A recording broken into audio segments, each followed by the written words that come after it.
மார்கழி மாத அந்த பனி மூட்டத்தில் மறைந்திருக்கும் அந்த ஆன்மீகத்தையும் அறிவியலையும் தான் இங்கே நீங்கள் தெரிந்து கொள்ளப் போகிறீர்கள். மார்கழி மாதம் என்றாலே நம் அனைவருக்கும் முதலில் ஞாபகம் வருவது குளிர் மட்டும்தான். இந்த குளிர் காலத்தில் நம் உடலில் உள்ள மெலட்டோனின் அளவு அதிகரிக்கிறது. இந்த மெலட்டோன் என்பது என்னவென்றால் நம்முடைய பசி மற்றும் தூக்கம், விழிப்பு, சுறுசுறுப்பு இதை அனைத்தையும் தொடர்புபடுத்திய ஒரு ஹார்மோன் ஆகும். பொதுவாகவே குளிர்காலங்களில் நாம் அதிக நேரம் தூங்குவோம், அதை விட அதிகமாக சாப்பிடுவோம். இதனாலேயே இந்த ஹார்மோன் மாற்றத்தால் நம்முடைய உடல் எடை அதிகரிக்கும். பொதுவாகவே குளிர்காலங்களில் பகல் நேரத்தை விட இரவு நேரம் அதிகமாக இருக்கும். மட்டாகவே நம்முடைய மனம் சொல்வது என்னவென்றால் சூடான பானங்களை அருந்த சொல்வது, இனிப்பு வகைகள் அதிகமாக சாப்பிட தோன்றும். ஆக எவ்வளவுதான் உணவு கட்டுப்பாடுடன் இருப்பவர்கள் கூட இந்த குளிர் மாதங்களில் அதிகப்படியான உணவுகளையும் இனிப்புகளையும் எடுத்துக் கொள்வதால் அவர்களின் உடலில் கலோரிகள் அதிகமாகி கொழுப்பு அளவுகள் அதிகமாகிறது. ஆக காலம் காலமாக நன்றாக உடற்பயிற்சி செய்து ஆரோக்கியமாக இருப்பவர்கள் கூட இந்த குளிர்காலம் வந்துவிட்டால் கொஞ்சம் சோம்பேறித்தனமாக ஆகிவிடுவார்கள். அதனால் இயற்கையாகவே அவர்களுடைய எடை அதிகரிக்க ஆரம்பித்துவிடும். இப்பொழுது நம்முடைய முன்னோர்களின் ஆன்மீகத்திற்குள்ளே வைத்திருக்கும் அறிவை நாம் இங்கு புரிந்து கொள்ள வேண்டும். இதுவரை நாங்கள் சொன்ன எடை கூடுதல் பிரச்சனைக்கான முற்றுப்புள்ளிதான் கார்த்திகை மற்றும் மார்கழி மாதங்களில் நாம் பின்பற்றும் முறைகள். அந்த மாதங்களில் அவர்கள் சோம்பலாக இருக்கக்கூடாது என்பதற்காகத்தான் சபரிமலைக்கு மாலை போடுவார்கள். மாலை போட்டு விட்டாலே நீங்கள் அதிகாலை எழுந்து குளிக்க வேண்டும், பின்பு இரவு நேரமும் நீங்கள் குளிக்க வேண்டும். அதை விட உங்களுக்கு உணவு கட்டுப்பாடு இங்கு மிக முக்கியமாக பார்க்கப்படுகிறது. இயற்கையாக தோன்றும் அந்த பசி உணர்வை இந்த ஆன்மீகம் அடக்குகிறது. சபரிமலைக்கு மாலை போடுபவர்கள் கண்டிப்பாக ஒருவேளை விரதம் இருப்பார்கள். அதே சமயம் அவருடைய உணவில் இறைச்சி இருக்காது. ஆரோக்கியமான உணவை மட்டுமே மேற்கொள்வார்கள். தினமும் காலையும் மாலையும் கோவிலுக்கு செல்வார்கள். மேலும் இரவு உறக்கத்தில் கூட அவர்கள் சில கட்டுப்பாட்டை வைத்திருப்பார்கள். தலையணை பயன்படுத்தக்கூடாது, போர்வைகள் பயன்படுத்தக்கூடாது, வெறும் தரையிலே படுக்க சொல்வார்கள். இவ்வாறு செய்வதால் நம்மால் அதிக நேரம் இரவில் உறங்க முடியாது. இவ்வித உறக்கத்தால் அதிகாலை சீக்கிரமே விழிப்பு வந்துவிடும். ஆக மற்ற மாதங்களைப் போல இந்த மாதமும் இருக்க வேண்டும் என்பதற்காகத்தான் ஆண்கள் சபரிமலைக்கு மாலை போடும் பழக்கத்தை கொண்டு வந்து உணவு கட்டுப்பாட்டையும் உறக்கத்திற்கும் கட்டுப்பாடு வேண்டும் என்பதற்காகவும் பல விதிமுறைகளை வகுத்து ஆன்மீகத்தோடு இணைத்து விட்டார்.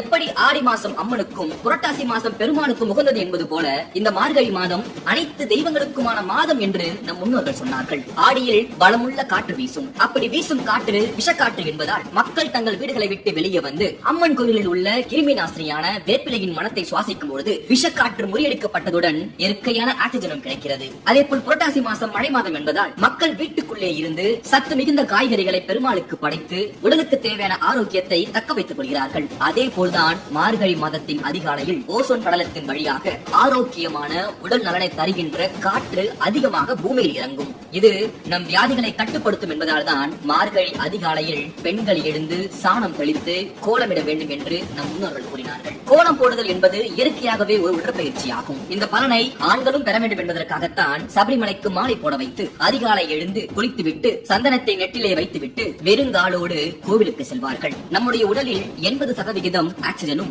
20% கரியமில வாயுவும் இருக்க வேண்டும். தவறான பழக்க வழக்கங்களால் கூடுதலாகிவிட்ட விஷவாயுவான கார்பன் டை ஆக்சைடை விரட்டி ஆக்சிஜனை நம் உடல் பெறுவதால் வெள்ளை அணுக்கள் ரத்தத்தில் பெருகி நோய் எதிர்ப்பு சக்தி உருவாகிறது.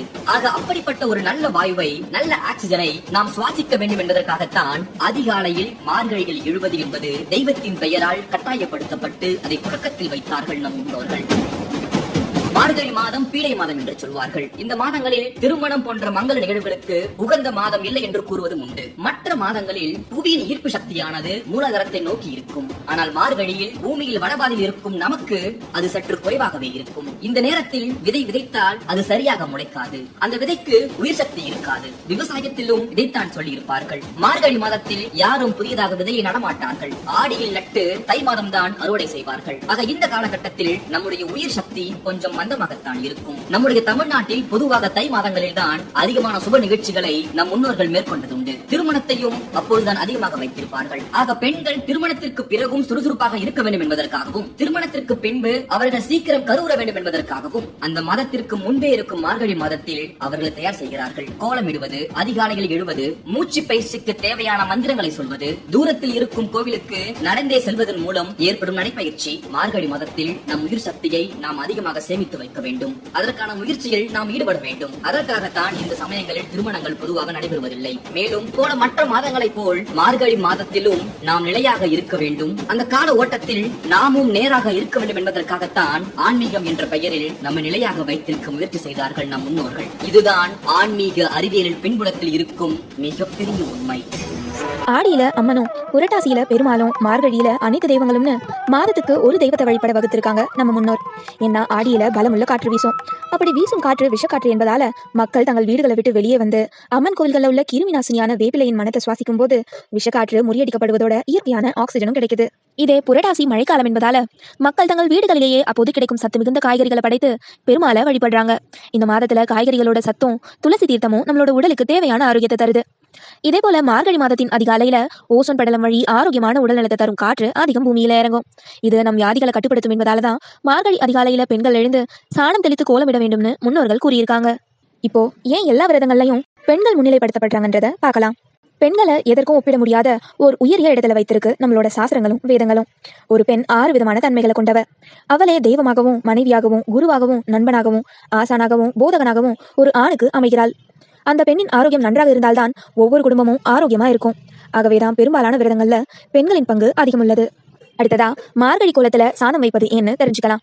பசுமாட்டோட சாணம் அற்புத பலன்களை தரும் ஒரு ஒப்பற்ற கிருமிநாசினி என்பது உலகளவுல பல அறிவியல் வல்லுநர்களும் ஒப்புக்கொண்ட உண்மை. நம்மளோட வீட்டை சுற்றி பரவி இருக்கிற பாக்டீரியாவை அழிக்கும் சக்தி கொண்டது சாணம். கண்ணுக்கு தெரியாத பாக்டீரியாக்களால நோய் தொற்றுகள் ஏற்படும். இதை தவிர்க்கவே சாணத்துல மகாலட்சுமி உறைவதாகவும் சாண பிள்ளையார் பிடித்து வைத்தா நல்லதென்னும் கூறி வாசல்ல சாணத்தை கரைத்து தெளிப்பத பழக்கமாக்கினாங்க நம்மளோட முன்னோர். ஆனா சாணத்தின் மேல பூ வைப்பது எதற்காகங்கிற சந்தேகம் உங்களுக்கு எழலாம். அது ஏன்னா சாணத்தின் மீது வைக்கும் பூக்களின் தேனை உறிஞ்சுவதற்காக வரும் தேனீக்களுக்கு உணவு கிடைக்கிறது மட்டுமல்லாம சாணத்தின் பயனால அந்த தேனியின் விஷமும் எடுக்கப்படுது. இப்படி ஒன்றுக்கொன்று தொடர்புடைய நல்ல விஷயங்களை அடக்கிய மார்கழி மாத கோலங்களால பெண்களின் கற்பனை திறன் வளர்வதோட காசு தராமலேயே யோகாவை செய்த பலனும் கிட்டும். ஒரு முக சிந்தனை ஏற்பட்டு அறிவும் கூர்மையாகும்.